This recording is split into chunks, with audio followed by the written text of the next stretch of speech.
Good morning, students. Welcome back to Economics class, Chapter 8 Infrastructure. In the second session, we are going to discuss about the state of infrastructure in India. Traditionally, the government has been the sole responsible for developing the country's infrastructure. But it was found that the government investment in infrastructure was inadequate. Inadequate in the sense scarcity or limited in spending the money to develop or to create the infrastructure facilities in our country. And as we know that private sector, our country is being a mixed economy where we can find both public sector and private sector exist side by side. And in today's situation, the private sector is playing a very major role by joining hand with the government, that is by joint partnership with the public sector, and started playing a very important role in infrastructure development. Here we have that I've shown a picture, that is the share of private investment in creating the infrastructural facilities in India and public investment in creating the infrastructural development in our country. Next, moving forward, majority of our people in rural area, they live and they suffer and they lack in few things. Example, whatever the technical progress in the world, now it is growing in a higher order, but still in India, the rural women still they are using the biofuels for cooking and using various crop residues, dungs to meet their energy. Not only that, they walk long distance to get the water sources and they collect the fuel and the water resources from the very far distances. According to 2001 census shows that in rural India, what are the problems we are facing? What are the different types? Where are the different sources of infrastructure where we are lacking? So first one in the chart, it shows us depend on biofuel. So biofuels such as cow dung, crop residues, still using in cooking in rural women. By the rural women, still they are using on this biofuel itself. And around 90% of the rural households use biofuels for cooking purposes. And next comes no access to clean drinking water. In our country, the drinking water availability is only 24% in the rural areas. That is, clean tap water is available only 24%. Remaining percentage, that is nearly 86% of the people, that is 76% of the people, still they drink the water from the open sources.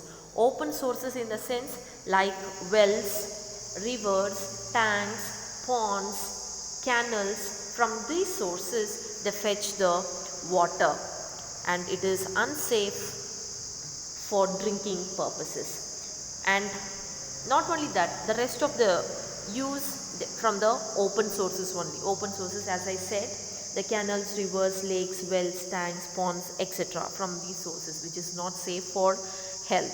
And the next one is, here we lack the proper sanitation facilities. So sanitation facilities provides just 20% in our country.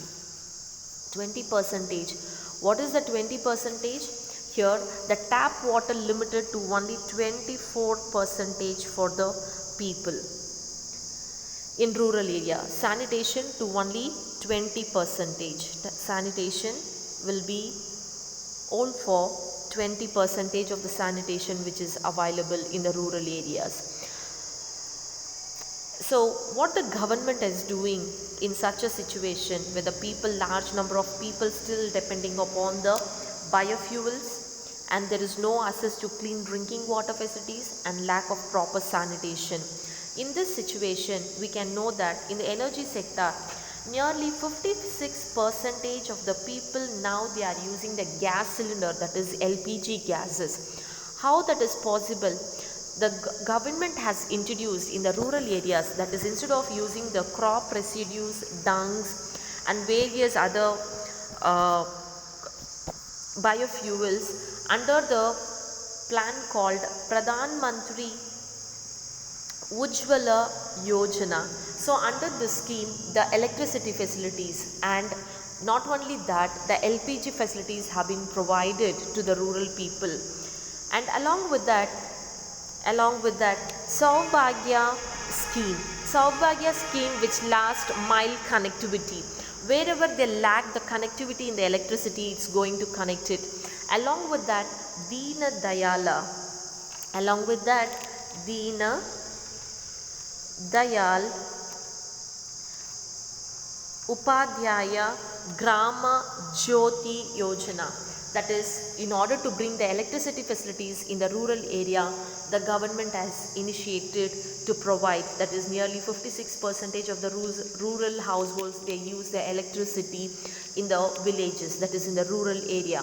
And the tap water limited to 24% in the rural areas, and along with that, the government has taken an initiation in improving the sanitation in India, that is under the mission called Swachh Bharat Mission. So under that, India has achieved 20% of sanitation in India. As of 2001, as of 2014, India invested in the GDP.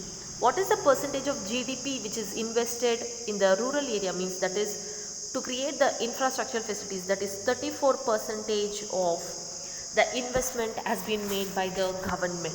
And here the electricity facilities, here it shows that nearly 56% of the rural households have the electricity connection, and 43% of the people still use the kerosene for the lighting and heating and cooking purposes. Now moving towards the table which shows the state of some infrastructure in India comparing to the few other countries.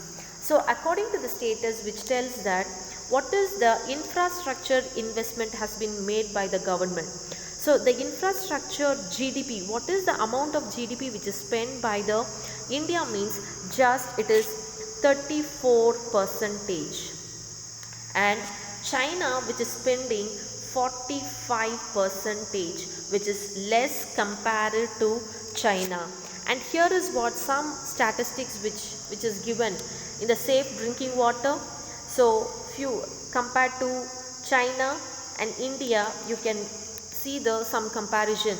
So the image which is copied from the Google, so the values are not clear here. You can refer the textbook. In the textbook which is clearly shown that access to safe drinking water and access to improved sanitation. In the sanitation, if you check, India's is just 28%, and mobile users which is less in number, and phone lines and the power generation. In everything, India's investment on the infrastructure by the GDP is very, very less. And moving towards, India will become the third largest economy in few decades. It's need to, if India has to become third largest economy in the world means, that means it need to boost investment. The investment at present, what is the 34% is there, it's not enough. That investment has to be boosted more in our country to achieve the good economic development in the country. Next we can see, as income rises, the infrastructure changes significantly after basic consumption are met. The basic consumption we can talk about, if the country is having a high income, there the power and the telecommunication infrastructure, they will be given a greater importance in the high income countries. And when the infrastructure facilities is created, automatically the income of the country is going to increase, and infrastructure and economic development go hand in hand. When the economic development should take place, infrastructure also should be developed. When infrastructure facilities improved in a country, automatically it welcomes or it attracts the foreign investors. When the infrastructure facilities are good enough, it attracts the world, other MNC companies, other IT companies, which attracts that people, and automatically the economic development of the country is going to take place. Next, we can observe that agriculture, and whichever country is having a low income, they are going to concentrate on agriculture and irrigation together. So the low income countries, the low earning incomes, they are concentrating on the agriculture, that is, and irrigation together. So whichever countries are depending upon the industry and the power electricity, they go hand in hand. So telecommunication, infrastructure, service sector, we can say. Agriculture and irrigation together we can concentrate on, that is primary sector. Industry, power and electricity, which comes under the secondary sector. And here the share of power and telecommunication infrastructure is greater in high income countries. Thus, development of infrastructure and economic development go hand in hand. Agriculture depends to considerable extent on the adequate expansion and development of irrigation facilities. Industrial progress depends on the development of power and electricity generation. In a country, if industrial sector has to be developed, means it should develop, means there is a need of power and electricity generation.